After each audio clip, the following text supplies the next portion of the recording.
ఈ విషయంపై ఇక మాట్లాడక తప్పదు. ఒకసారి ప్రయత్నించి చూస్తాను.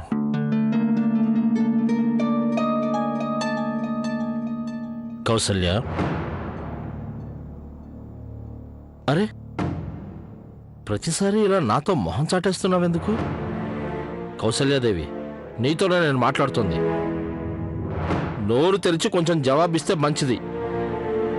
అయినా ఇంకెంతకాలం ఇలా ప్రవర్తిస్తావు?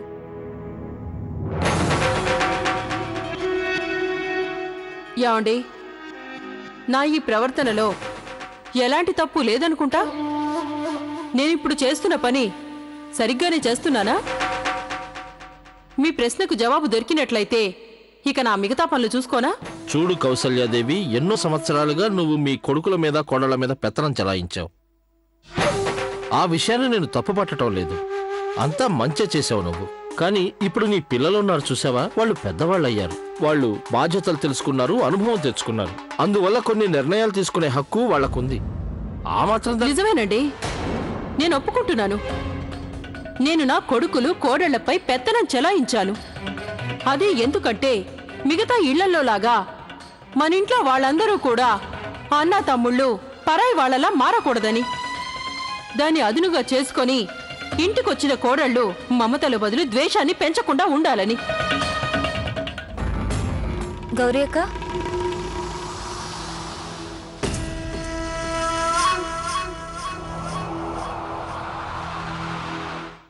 గౌరీ అక్క, ఏం ఆలోచిస్తున్నారు? ఇంతకు ముందు అత్తయ్య గారు లవ్లీ గురించి ఏదో చెప్పబోతూ ఆగిపోయారు. అసలు ఆవిడ ఏం చెప్పాలనుకున్నారు? అవును, అత్తయ్య గారు ఏదో చెప్పాలని ప్రయత్నించారు. భగవంతుడా, ఆ దేవుడు దయవల్ల అత్తగారు మనసులో మాటను ఆపేశారు. లేదంటే ఈ ఇంట్లో పెద్ద తుఫానే వచ్చుండేది. మీనాక్షక్క, ఏంటా తుఫాన్? అది నా నోట్లోంచి ఈ మాట ఎందుకు వచ్చింది?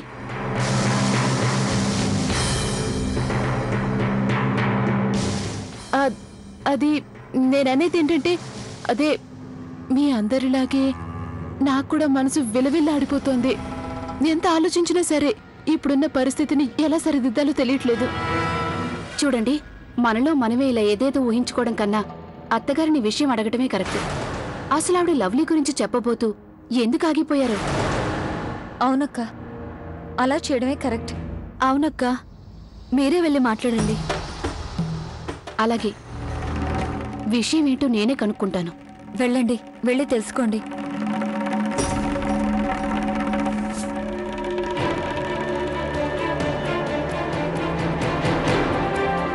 ఇప్పుడు గౌరక్కని వెళ్లకుండా ఎలా ఆపాలి? చూడు కౌసల్యాదేవి, ఇప్పుడు నువ్వు ప్రవర్తిస్తున్న తీరు వల్ల మన ఇల్లు మొత్తం పెద్ద సంతాప సభలా మారింది. ఇంట్లో ఉన్న ప్రతి ఒక్కరి కళ్ళల్లోనూ కన్నీళ్లు. ఒకసారి బాగా ఆలోచించుకొని చూసుకో. మన పిల్లలు ఎప్పటికీ మనవాళ్లే. మనం చేసే చిన్న చిన్న పొరపాట్ల వల్ల వాళ్ళను ఎంతగానో బాధ పెట్టిన వాళ్ళం అవుతాం. ఇప్పుడు పెడుతున్నాం కూడా. యాండి, మీరు వాళ్ళ గురించి ఎంతగా ఆలోచించారు, కానీ ఇది మర్చిపోయారు. నేను వాళ్ళకి కన్న తల్లిని అని, ఈ ఇంటికి యజమానిని. అలాంటి నేను ఎందుకు ఇంకా ఎలా తప్పు చేస్తాను?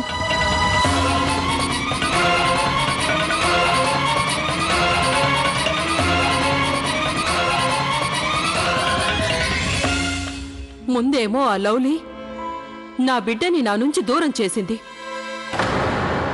ఇక ఇప్పుడు నా పతిదేవుడు కూడా తన తరపునే మాట్లాడుతున్నాడు. ఇక మీరన్న ఈ ఇంటి స్థితికి కారణం ఏంటో తెలుసా? మిగతా మన నలుగురు కోడళ్ళు కూడా ఆ లవ్లీ మాయలో పడడమే కారణమని నేనంటాను. ఈరోజు నాకు అర్థమైంది. కార్తీక్ లవ్లీలకు పెళ్లి జరిపించి నేను నా జీవితంలో చాలా పెద్ద తప్పు చేశాను. ఇక నేను పెళ్లి చేశాక ఇంత తెలిసి తనకి నేను మిగతా నలుగురు కోడళ్లలా ఉండేలా ప్రయత్నిస్తున్నది ఎందుకంటే కేవలం కార్తీక్ కోసమే. ఎందుకంటే మన కార్తీక్ ఈ వాతావరణంలోనే పుట్టి పెరిగాడు. నేనేమనుకున్నానంటే నా కోడళ్ళు కూడా ఆ పిల్లను మార్చేందుకు నాకు సహకరిస్తారని. కానీ దురదృష్టవశాత్తు అంతా తలక్రిందులైంది. నిజానికి నాకు విషయం ఎంత ఆలోచించినా అర్థం కావట్లేదు. ఎంత తెలివిని ఉపయోగించి ఆ లవ్లీ నా కోడళ్ళందరినీ తన వశం చేసుకుందా అని.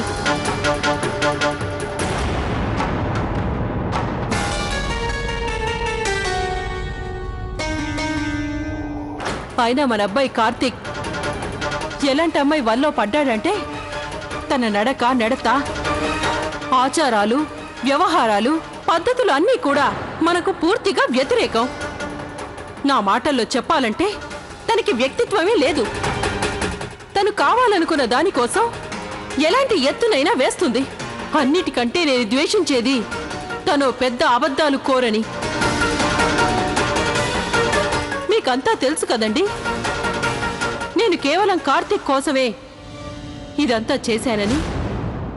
నిజానికి నేను తనని కలిసిన మొదటిసారే నేను బాగా అర్థం చేసుకున్నాను.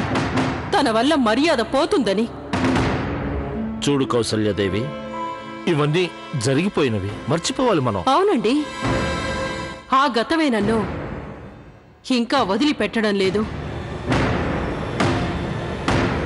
బహుశా మీరు మర్చిపోయి ఉంటారండి, కానీ నేనింకా మర్చిపోలేదు. ఈ అబద్ధాల కోరు లవ్లీనే మన కార్తీక్ ని మన ముందే చంపదెబ్బ కొట్టింది.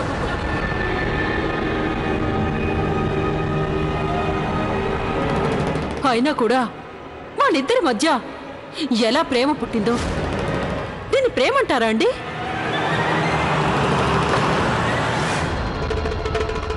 ఇదే ప్రేమ కోసం వాళ్ళ పెళ్లి నేను జరిపించాల్సి వచ్చింది.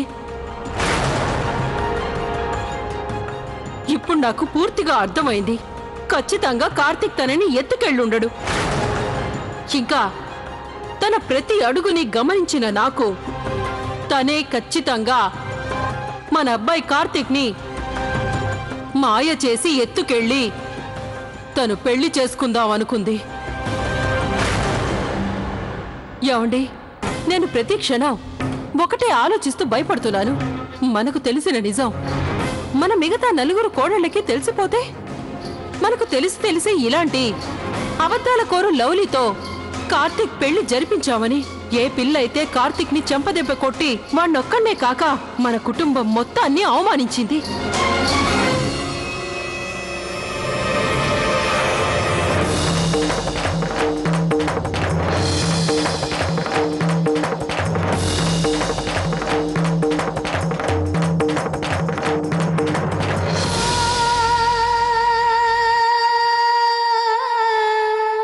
మీ అబ్బాయిని అడగండి. పెళ్లి ముహూర్తాలు పెట్టుకున్న తర్వాత కాదనే ధైర్యం ఎలా వచ్చిందో అడగండి. అమ్మా, వీళ్ళకి పెళ్లి ఎప్పుడైంది? తర్వాత మిగతా విషయాలన్నీ మీకు నేను వివరంగా చెప్తాను. కానీ ఇప్పుడు నేను మీకు చెప్పేది ఏంటంటే, వీళ్ళిద్దరూ ఒకరినొకరు ప్రేమించుకున్నారు. నీకే కాదు, మన కుటుంబంలోని ప్రతి ఒక్కరికి ఎన్నో వేల ప్రశ్నలు తలెత్తుతున్నాయి. కానీ వాటిలో ఏ ఒక్కదానికి సమాధానం లేదు. అత్తయ్య గారు, ఈ అబద్ధాల లవ్లీ వల్లే కార్తీక్ నా చెల్లి సంబంధాన్ని కాదని అన్నాడని తెలిసాక కూడా అత్తయ్య గారు వీళ్ళిద్దరి పెళ్లి ఎందుకు జరిపించినట్టు?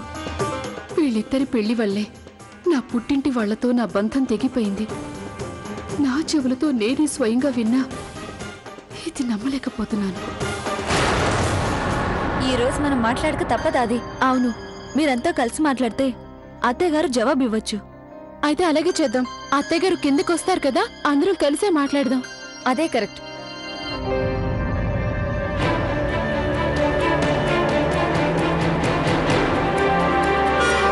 మనకు తెలిసి ఇలాంటి అబద్ధాల కోరు లవ్లీతో కార్తీక్ పెళ్లి జరిపించామని ఏ పిల్ల అయితే కార్తీక్ ని చెంపదెబ్బ కొట్టి వాణ్ణొక్కడే కాక మన కుటుంబం మొత్తాన్ని అవమానించి గౌరవకొస్తున్నారు.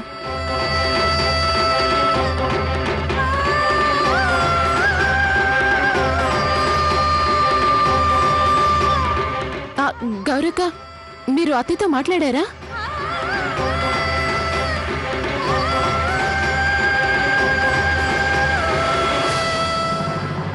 ఇప్పుడు నేను స్వయంగా పైన విన్న నిజాన్ని వీరితో చెప్పే ధైర్యం నాకు లేదు.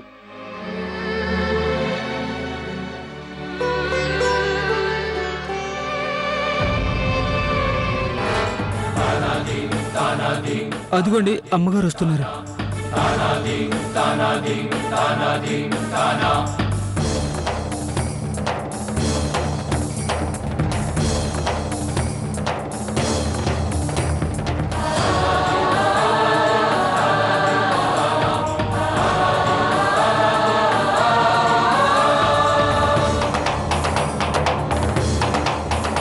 అత్తయ్య గారు, మమ్మల్ని మీరింకా సిగ్గుపడేలా చేయకండి. మీరా డస్టర్ నాకు ఇవ్వండి, నేను తుడుస్తాను. అది అత్తయ్య గారు, వాటిని అలా వదిలేయండి. ఆ పనులన్నీ మేము చేస్తాం. నేను చెప్పాను కదా మీరే పని చేయాల్సిన అవసరం లేదని.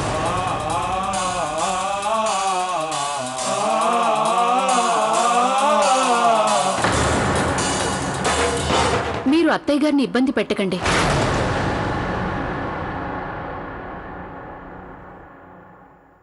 వారెవరి మాట వినరు, ముఖ్యంగా మన మాట.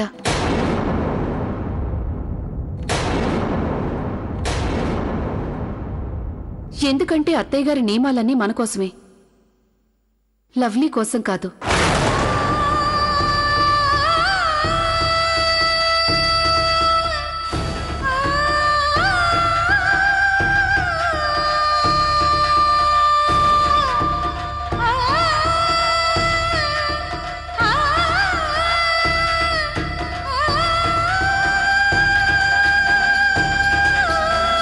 నువ్వెందుకు ఇలా మాట్లాడుతున్నావు గౌరీ?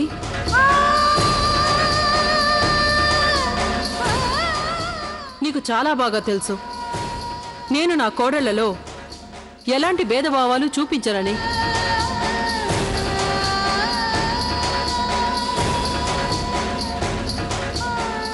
గౌరీ, అమ్మతో మాట్లాడే విధానం ఇది కాదు. నువ్వేం మాట్లాడుతున్నావు నీకు అర్థమవుతుందా? నేనేం మాట్లాడుతున్నానో నాకు బాగా తెలుసండి. గత 10 సంవత్సరాలుగా నేనింట్లో అందరి మాటలు విన్నాను.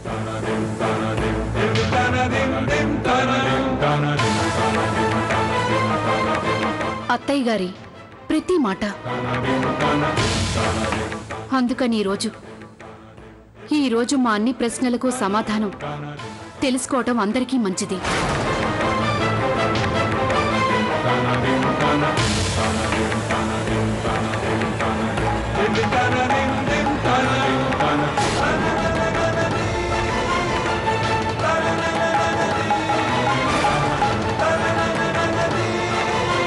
అమ్మాయి గౌరీ, అసలు నువ్వు ఏం మాట్లాడాలనుకుంటున్నావో అది సూటిగా చెప్తే బాగుంటుంది. అదేంటో నిర్భయంగా చెప్పు.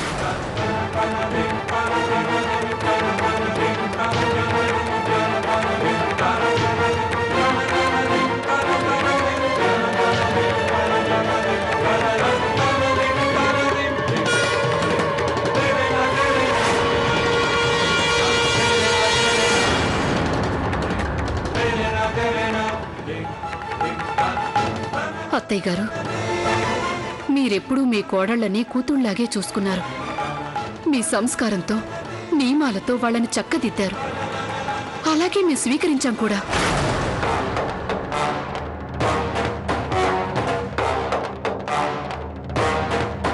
అయినా మీరింత పెద్ద నిజాన్ని మీ కుటుంబ సభ్యుల నుంచి ఎందుకు దాచారు? కార్తీక్ ని చెంపదెబ్బ కొట్టిన ఆ అబద్ధాల కోరు లవ్లీ నేనని ఎందుకు చెప్పలేదు? ఆ అబద్ధాల కోరు లవ్లీ నేనని ఎందుకు చెప్పలేదు?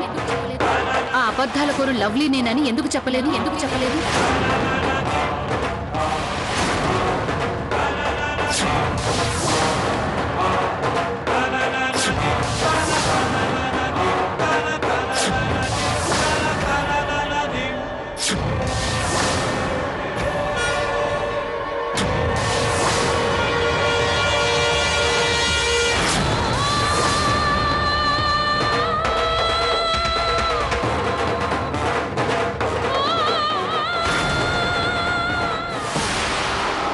అది వదిలేండి అత్తయ్య గారు.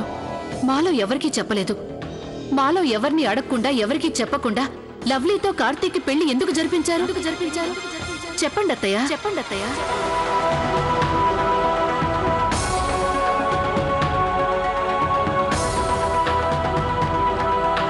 మీరు అడగమన్నందుకే నేను ఈ ప్రశ్న వేశాను అత్తయ్య గారు. అలాగే జవాబు కోసం మీ ముందు నిల్చున్నాను. అంత పెద్ద కష్టం ఏమొచ్చింది? మీరు మీ నియమాల్ని పద్ధతుల్ని కాదనుకుని తలదించుకుని లవ్లీని కోడలిగా చేసుకోవాల్సిన అవసరం ఏముంది? చెప్పండి అత్తయ్య. చెప్పండి అత్తయ్య.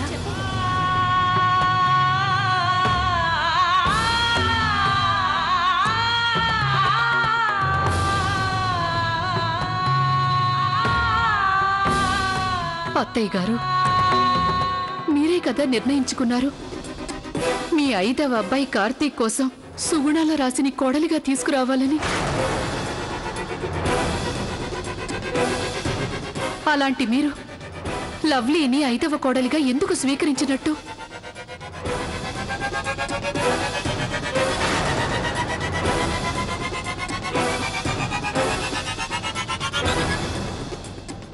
మీరు ఆ క్షణంలో తీసుకున్న నిర్ణయం ఈ ఇంటిని సర్వనాశనం చేస్తోంది. ఎందుకంటే లవ్లీ వచ్చిన నిమిషం నుంచి ఇంట్లో ఏదో ఒక గందరగోళం, ఎవరో ఒకరికి శిక్ష పడుతూనే ఉంది. ఇక మీరు అత్తయ్య గారు, మీ సంస్కారం, మీ వ్యక్తిత్వం అన్నీ దిగజారిపోయాయి. దానివల్ల మీరు కఠినంగా ప్రవర్తిస్తున్నారు. ముఖ్యంగా మా నలుగురి కోడళ్లతో. మా తప్పులేమీ లేకున్నా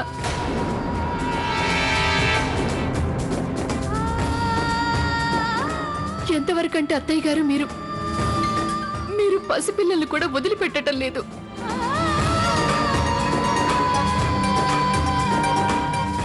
ఈ ప్రశ్నలన్నింటికీ మాకు సమాధానం కావాలత్తయ్య.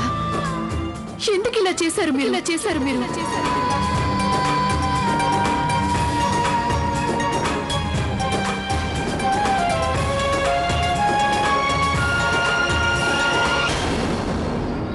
మీ అందరికీ ఇది బాగా తెలుసు అనుకుంటా.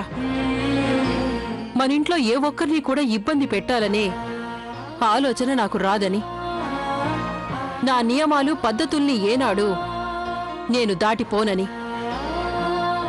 జరిగినవన్నీ కూడా అవి అనుకోకుండా జరిగిపోయాయి. అనుకోకుండానా?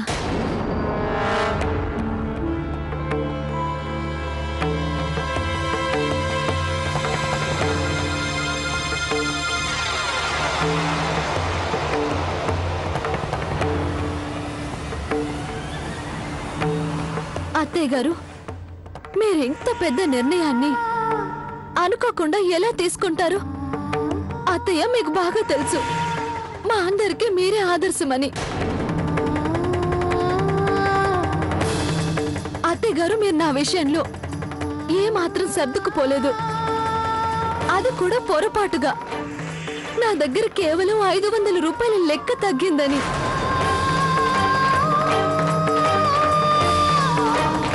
ఇప్పుడు మీరే చెప్పండి అత్తయ్య, లవ్లీ చేసిన అంత పెద్ద తప్పుని దాచాల్సిన అవసరం ఏముంది?